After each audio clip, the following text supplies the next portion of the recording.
How are you? This is Oliver Fernandez with The Imperfect Entrepreneur, and it feels good to be back. This is the first week back in the office since New Year's, and it was so cool spending all that time with the kids. I don't see them every day, all day, and that week you spend every day, all day with them, morning, afternoon, and night, and it was just like, it was a great experience, and it was just cool to just see them having fun at the pool and enjoying Florida. So as we're starting the new year, there was one last thing that I needed to take care of to finish out 2022 and really just get in alignment with everybody on the team. And this I had a conversation with a gentleman that, honestly, he bailed us out on a couple projects. I mean, we were like this close from being thrown off a job, and like I've never even gotten to that situation before. And I was really like testing my leadership skills in that moment, because I was normally what would happen when we would get in a situation where it was even close to being like, hey, there's a potential issue, I would just hop out of my seat and fly down to this area. And in this situation, I wanted to be able to lead the team through this challenge, but not be there physically, right? I wanted to be able to communicate a message that would inspire the team to be able to take care of the issues that were on site. And there was a lot of growing that needed to happen, a lot of training that needed to happen. There was things that were being said in the site and that weren't necessarily true. So then I was communicating in a certain way, when in reality I didn't really have the foundation that I thought I had. So this person, when they went down there, they were that foundation. They only told me the truth. They gave it to me, whether I liked it or I didn't like it, what was reality. And honestly, I love that, because I always say, don't punch me in the back. Just punch me in the face. You want to punch me in the face. Just tell me the truth. I'd rather know the truth than not the truth, because I can't build anything big on a lie. So he went down there and he's told me the truth, and he helped me calm our customer down and let them and confirm with them that we were going to take care of it. We always were going to take care of it, but there is a difference from like when you're telling someone face to face, we're going to make this right, versus on the phone, we're going to make this right. So I was testing my leadership skills in the moment, and I wanted to try to handle the situation from afar. And he went down there, and the government had enough confidence in him to believe that we were going to handle this, because the other two people that we had on site, they didn't instill that confidence. They didn't instill that confidence because, the things that they said they were going to do, they did, but it wasn't done properly. And when that happens, you start eroding trust. And he went down there and did everything he said he was going to do, and it was done properly, and it started building trust. So getting in alignment with this person, there was, again, there's that emotional part of business where it's like, man, this guy bailed me out, and he was, he got me out of a tough situation, and I have a tremendous amount of respect for him. There's another project that we did, and it was the difficult project because the government was basically not owning what their designer did on the drawings. So therefore, we had to install something that was basically 25% bigger than what was on the drawings.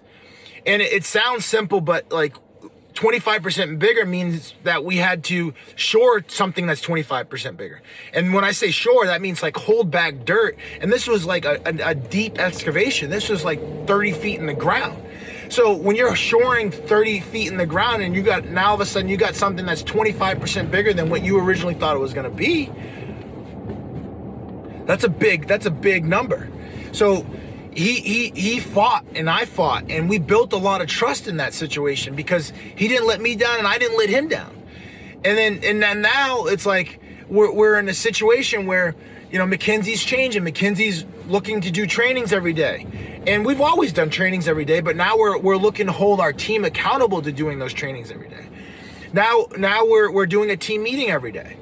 We're holding our team to be present on that meeting every day. And I understand if we got like a job meeting or we got something to do, but if we don't have that, or if we're just working on a site, call in.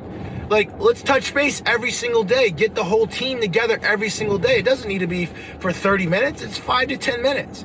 If you don't have 5 to 10 minutes in your day, like there's something bigger wrong, right? And those things he wasn't willing to do.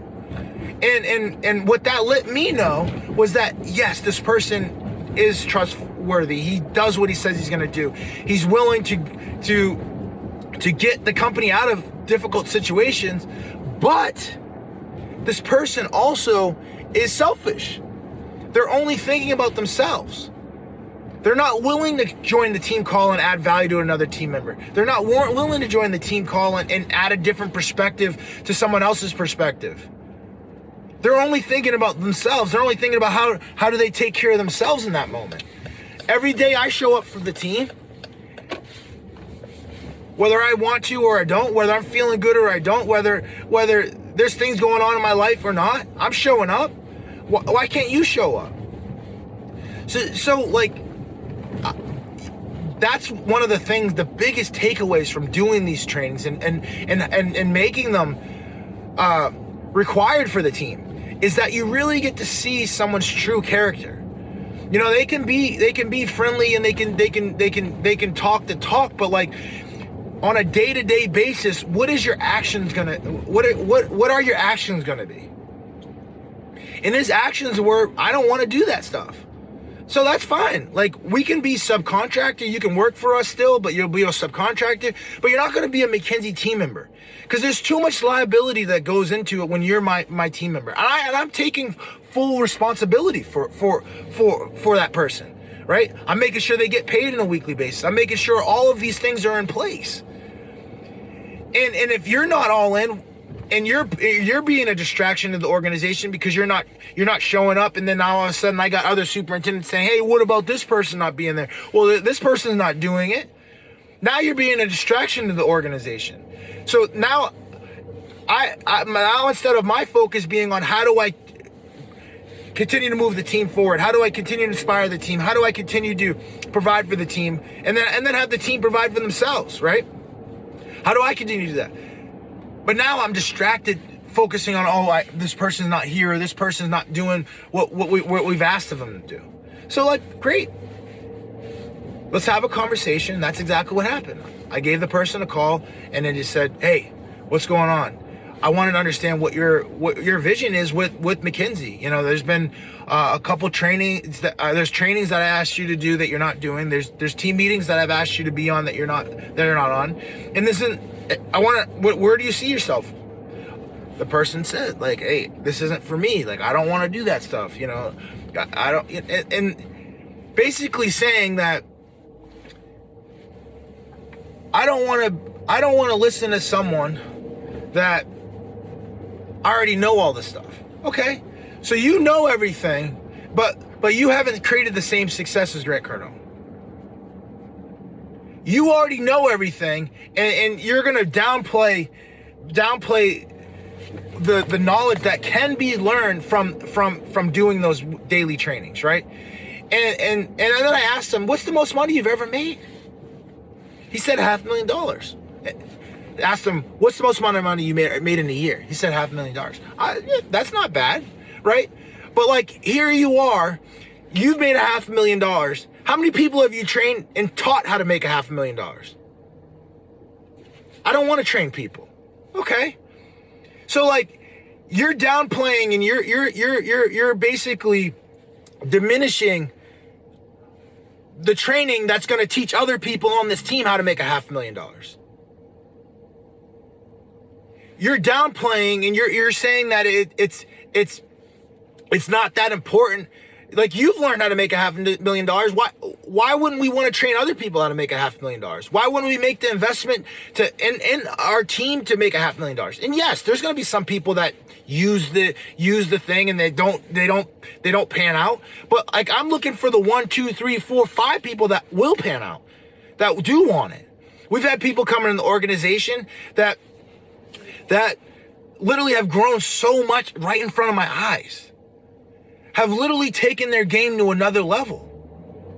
They've changed their thought process. They were willing to buy in. And those same trainings, they listen to them every day. They're bought into those trainings, and they're integrating those trainings into their everyday life, and they're getting results. And they're going to be at a point one day when they're making more than that, more than $500,000 a year, because they know how to generate a result. They know how to control a conversation. They know how to continue to penetrate and push and inspire. Why? Because they're doing the daily trainings. And if you don't want to do the daily trainings, that's fine.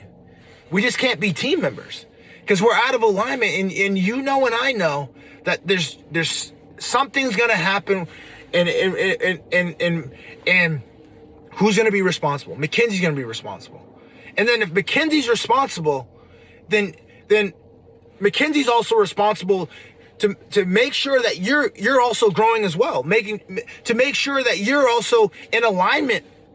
And if you're not in alignment, let's just remove you from the situation, because McKinsey doesn't want to be responsible for people who are not in alignment, who are not willing to grow, who are not willing to learn more, to not only learn more, but to also teach other people in the organization. Like Oliver can't teach everybody. And if you're a person in the organization that doesn't want to teach people, and you don't want to help train people, you don't want to help people grow, like, we already know the situation's out of alignment, and you're just a transactional person, and you just want for yourself, and that's great. You can work with us as a subcontractor. When we need you, we'll call you. But other than that, like, we don't need to be surrounded in our environment with that type of mentality, with that type of attitude. Why? Because it rubs off on everybody else. It's like an aroma. It's like a stench. Like, you walk into a house and you smell it. Like, people get it. Like, when they're around you, they get it. And I don't want that. Like, that's the McKinsey brand as well. So if you got a stench and then you got the McKinsey brand over on top of you, and it's still emanating out, that's not a good thing. And yes, this person's a good person. Like, they've been able to execute on do good things in the field. But it's more than just doing things in the field. The things, if it was just doing things in the field, like, we wouldn't need people in the office. If it was just doing things in the office, we wouldn't need people in the field. It's a team. And I'd take any day over the week a real team than individual all-stars. The individual players that just think they're the best. They think that they don't smell when they do smell. You know? And, you know, it's fine. Like, I had a great conversation. We ended the conversation very cordially.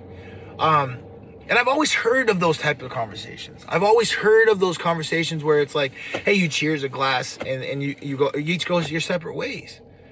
But I've never been able to get to that point, because there's always been like a scarcity or a fear, right? Like, you're fearful, like, what's this person gonna do, or how am I gonna get hurt? And there's no way to get hurt. We're both gonna take care of each other. We have taken care of each other up until this point. And, you know, I'm gonna make things work for him, and he's gonna make things work for McKinsey. And it's just like, hey, how do we still be friends and continue to do business together, but just not as team members of McKinsey? You can come in and be a subcontractor. You run your own business. You already have one, so now just go all in on it. You know, that's what gets me excited about people, is when they go all in. So let's you focus 100% of your attention on that. You can come just be a subcontractor for McKinsey, and we could just keep it rolling. And I'm proud of the person I'm becoming to be able to have those type of conversations and not get fearful, not allow scarcity, or not allow, you know, emotions to overtake the conversation and create a conversation that isn't productive. And I've always had productive conversations. This isn't the first person that we've separated from. Like, so let me take that back a little bit. But like, I had this, I was like, oh, I got to make this phone call. And I stepped into it and made the phone call. And then the conversation was a cordial conversation between two grown people. And He's protecting his stuff. I'm protecting Mackenzie's stuff, and we just agreed that it's the best fit to just go our separate ways. And I'm proud that I'm becoming the person that can have those conversations and lead in a way and understand that when people are in the environment, yes, they do add value, but they're gonna be a deficit on the long run because they're only focused on themselves. And to be able to spot that, I'm excited that I'm generating that ability to spot that, and then also having the courage to handle that situation when it does present itself.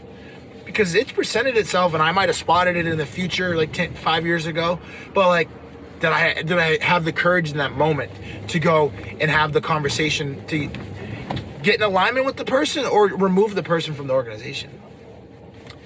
And before, I would have probably let it slide, or he's still a high performer, he's still getting things done, just let it go, sweep it under the carpet for another month, maybe another year. But it would have just been eating me. And then at the end of the day, what's that worth? That constant nag that, like, someone's not all in, but they're still in your environment. I'd rather have people that are all in. I've always been that way. I've always loved being the underdog, but I love being the underdog when I have people that are all in, like ready to ride, ready to do whatever it takes, obviously ethically and morally, but ready to go. And honestly, that's how you go out in there and build your legacy. So let's roll. Let's build our legacy.